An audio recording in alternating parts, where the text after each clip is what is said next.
नारायण। बोलिए सदगुरुदेव भगवान की जय। कृष्ण कन्हैया लाल की जय। जय जय श्री राधा रमन। जय जय नवल किशोर। जय गोपी चित चोर प्रभु। जय जय माखन चोर। व्रजे प्रसन्नम नवनीत चोरम। व्रजांगनन चदुकूल चोरम। अनेक जन्मा चित पाप चोरम। चोराग्रगण्यम पुरुषं नमामि। लोकाभिरामम्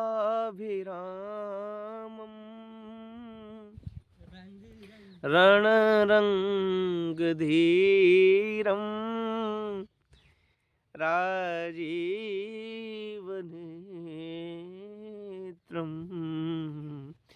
रघुवंशनाथं कारुण्यरूपं करुणाकरं तं श्रीरामचन्द्रं शरणं प्रपद्ये। बोलिए सियावर रामचंद्र महाराज की जय। उमापति महादेव की जय। कृष्ण कन्हैया लाल की जय। प्रातः स्मरणीय अर्चनीय वंदनीय नंदनंदन यशोदानंदन बालमुकुंद पीताम्बरधारी जगतगुरु भगवान बालकृष्ण लाल जी के चरणारविंदों में चंदन वंदन और अभिनंदन। अर्चनीय वंदनीय प्रातः स्मरणीय मर्यादा पुरुषोत्तम रमन्ते योगिनो यस्मिन् सरामः। योगियों के हृदय कमल में रमण करने वाले और रामलला स्वरूप से विद्यमान अयोध्या नगरी में सरयू नदी के निकटवर्ती देश में वास करने वाले माता वैदेही जानकी के हृदय देश में रहने वाले और भक्तों के मानस सरोवर में वास करने वाले हमारे श्रीपद रामचंद्र जी महाराज के पावन चरणारविंदों में बारंबार चंदन वंदन और अभिनंदन।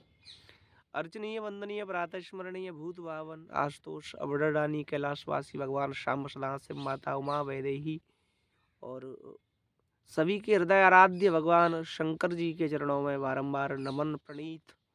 उन्हीं का यहाँ पर निवास है, मंदिर है, सिद्धेश्वर आश्रम है, विलारा आश्रम। भक्तों का आना जाना बना रहता है। सदगुरुदेव भगवान के भी पावन चरणारविंदों में बारंबार चंदन वंदन और अभिनंदन। जिनकी कृपा कटाक्ष से, जिनकी महती कृपा से ये आश्रम परिसर चहका रहा है, दमक रहा है, चमक रहा है और नित्य निरंतर नवीन वृद्धि उन्नति इसमें हो रही है। आइए प्रभु का नाम स्मरण करें, तत्पश्चात कुछ आपको प्रबोधन सार करवाएंगे। सीताराम सीता राम राम राधे श्याम श्याम राधे श्याम श्याम। सीताराम सीता सीताराम राम राधे श्याम श्याम श्याम। सीता सीताराम राधे राधे श्याम। सीता सीताराम राधे राधे श्याम।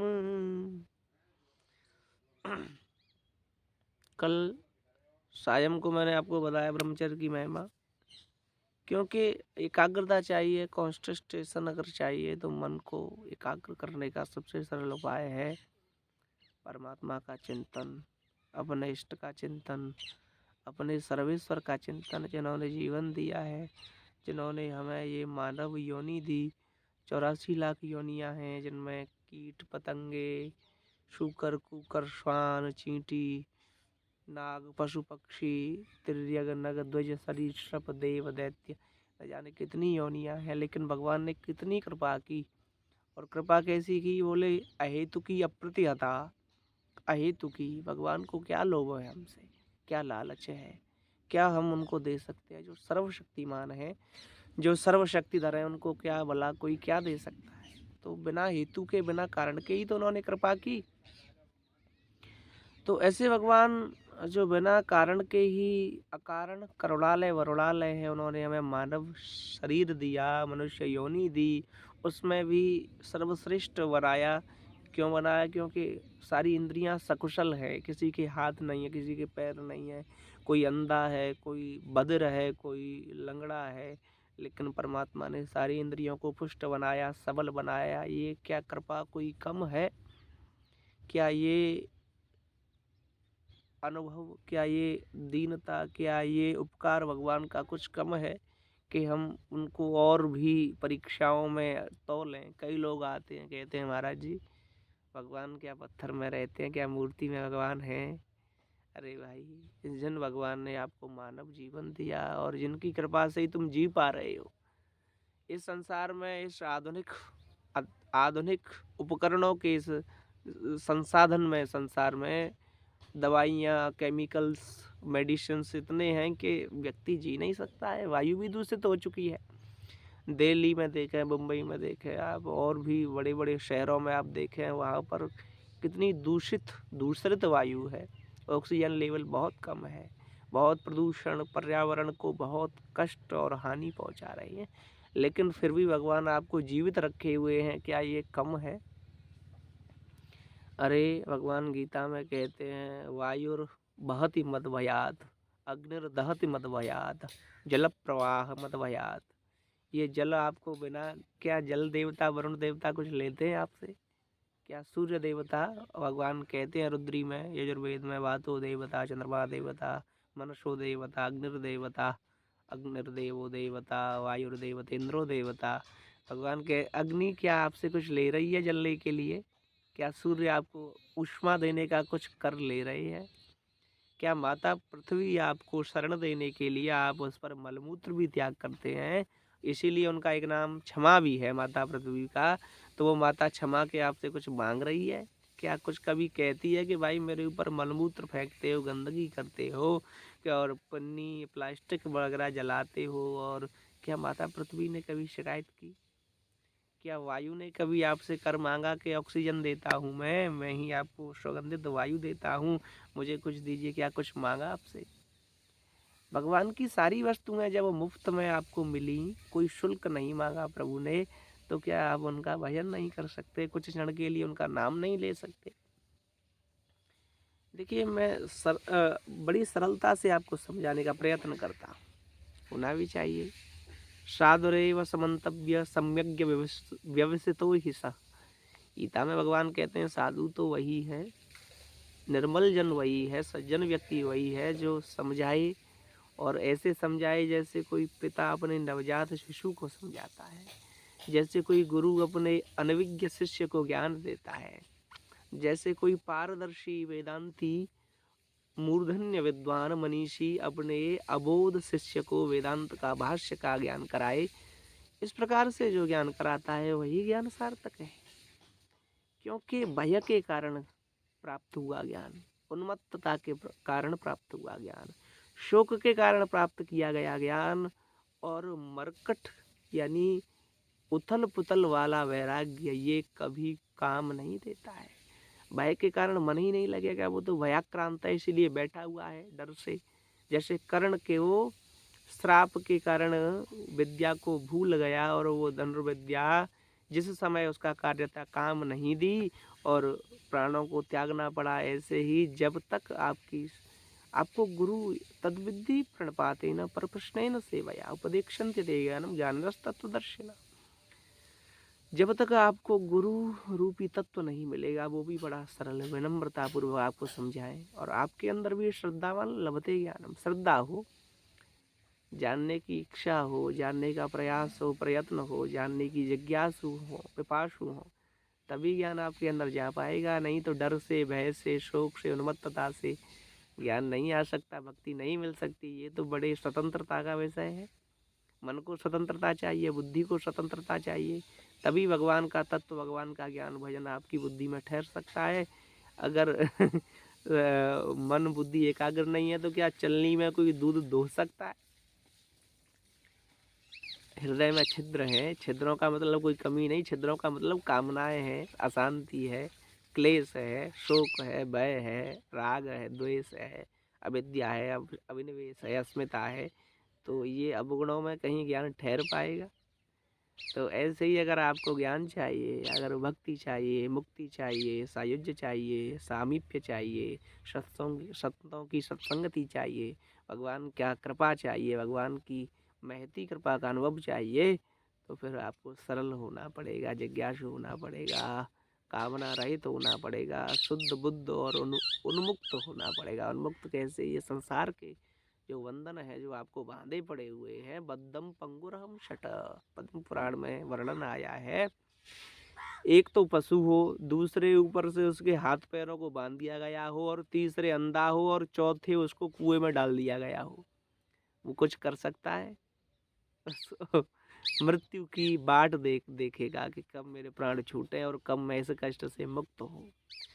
तो ऐसे ही बद्धम पंगुरहम सट, अरे भाई तुमको तो मानव योनि मिली है, मानव जन्म मिला है, और इस मानव जन्म को पाकर के अगर व्यर्था ही जीवन को बिता दिया, व्यर्था ही जीवन को अगर ऐसे ही निकाल दिया,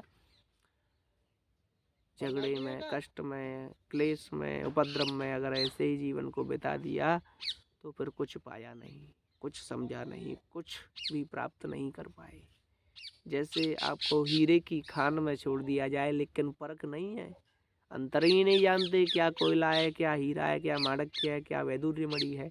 तो मिट्टी भी आपके एक समान है, हीरा भी एक समान है। इसीलिए आपको परख होनी चाहिए, जानना चाहिए कि ये जीवन क्यों मिला है। इस देखिए, कर्म करने की मना नहीं, भगवान ने गीता में तो ये कहा है कि कर्म करते रहिए, और जो कर्म नहीं करता है वो तो अपने जीवन को ढो रहा है। रामायण में गोस्वामी जी भी कहते हैं, कर से कर्म कर्म विदनाना, मन राखिए जहाँ कृपा निधाना। हाथों से कर्म करिए, पैरों से, वाणी से, जो भी कर्म जिसके शुद्ध हैं वो कर्म करिए। कोई गृहस्थ में है तो अपने पुत्रों का पालन कीजिए, स्त्री का पालन कीजिए, माता पिता को उचित व्यवहार से संतुष्ट कीजिए। लेकिन ये कब कहा कि मन रूपी जो आपका पंक्षी है, जो स्वतंत्र रहता है, उसको इधर उधर डालों पर टहलने दीजिए। मन को आप व्यस्त रखिए, मन को भगवान के नाम में व्यस्त रखिए, क्योंकि परमात्मा ने सारी इंद्रियां दी, सारा जीवन दिया, स्वस्थ दिया, सुंदर दिया, तो मन तो आप परमात्मा में लगा सकते हैं, और उनका भी कोई फायदा नहीं है, फायदा हमारा ही है। जब भगवान में मन रहेगा तो कार्य बुद्धि सही करेगी, विवेक के द्वारा कार्य करेगी।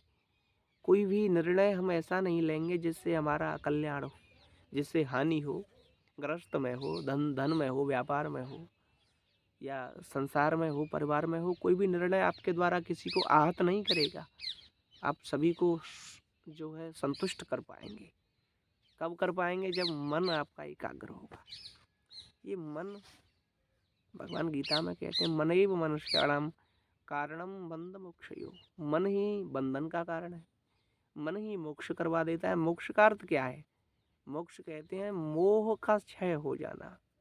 जिसका मोह क्षय हो चुका है, जा चुका है, उसका मोक्ष हो गया। ये मोह ही तो हमको भ्रमा रहा है संसार में। कभी धन का मोह, कभी अच्छे अच्छे वस्त्रों का, आभूषणों का, धन का, गाड़ी घोड़े, इन सभी का ये जो मोह है, जो ये मृग तृष्णा है, यही तो हमें संसार में जोड़े हुए है परमात्मा के। इस एक प्रकार से ये मोह आवरण है, कोहरा है, फॉग है। जैसे ये कोहरा आ जाता है, ऐसे ये माया का आवरण है। जब तक ये कोहरा नहीं हटेगा, तब तक परमात्मा रूपी दर्पण साफ नहीं दिखाई देगा। परमात्मा और आपके बीच में केवल एक ही ये आवरण है, एक ही ये पर्दा है मोह का। जब ये हट जाएगा, तब परमात्मा का दर्शन आपको नित्य आपके हृदय में भगवान विहार करने लगेंगे।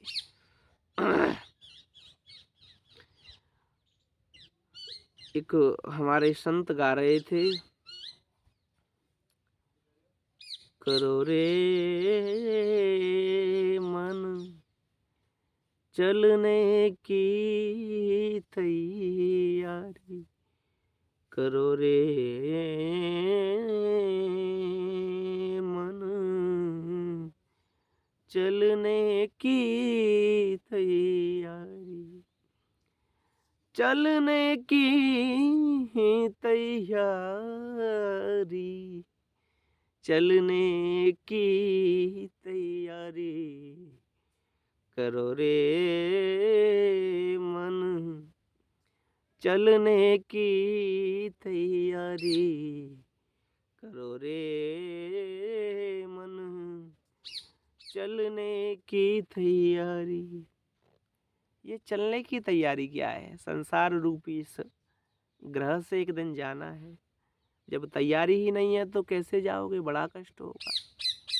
आप कहीं भी यात्रा के लिए जाते हैं, अपना पूरा सामान, बैग जितने भी हैं, सूटकेस बैग तैयार करते हैं और खाने के लिए भी रखते हैं, वस्त्राभूषण भी रखते हैं, पादुका भी रखते हैं और पता रहता है कि इतनी दूर जाएंगे तो उतनी खाद्य सामग्री रखते हैं। तो जब उस यात्रा पर जाने की तैयारी है तो इस परम यात्रा पर जाने की तैयारी क्यों नहीं? आपने अपने मन से पूछा है कि कहीं बुलावा आ गया और कुछ यात्रा के लिए सामान ही नहीं है? सामान क्या है? बोले भगवान नाम रूपी भजन का खजाना ही इस यात्रा पर जाने का सामान है। चलो रे मन करो रे मन चलने की तैयारी, चलने की तैयारी, चलने की तैयारी, करो रे मन चलने की तैयारी, करो रे मन चलने की तैयारी। तो जब तैयारी ही नहीं है तो कहाँ कैसे जाओगे? इसीलिए एवं सततयुक्ताये भजतां प्रीतिपूर्वकं ददामि बुद्धि योगम तम ते मामुपयान्ति। भगवान तो बुद्धि योग दे रहे हैं, सभी को समझ दे रहे हैं। अब आगे आपके हाथ है, कैसे जीवन जीना है, कैसे क्या करना है। हम तो इतना ही कर सकते हैं, मार्ग बता सकते हैं। परमात्मा से मिलने का तय आपको करना है, क्योंकि प्रत्येक जीव को ही तय करना पड़ता है। गुरुजन संतजन कृपा कर देते हैं, लेकिन पाना आपको ही है। एक पद गाते हैं सुंदर इसी उपकरण में, तत्पश्चात वाणी को विराम देंगे।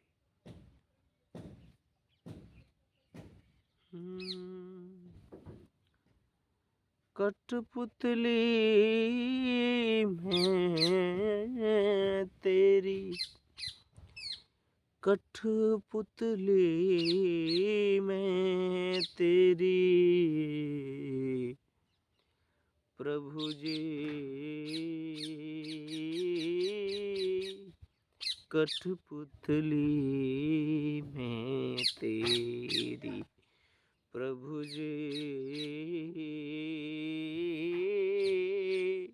कठपुतली में तेरी, कठपुतली में तेरी, कठपुतली में तेरे प्रभु जी,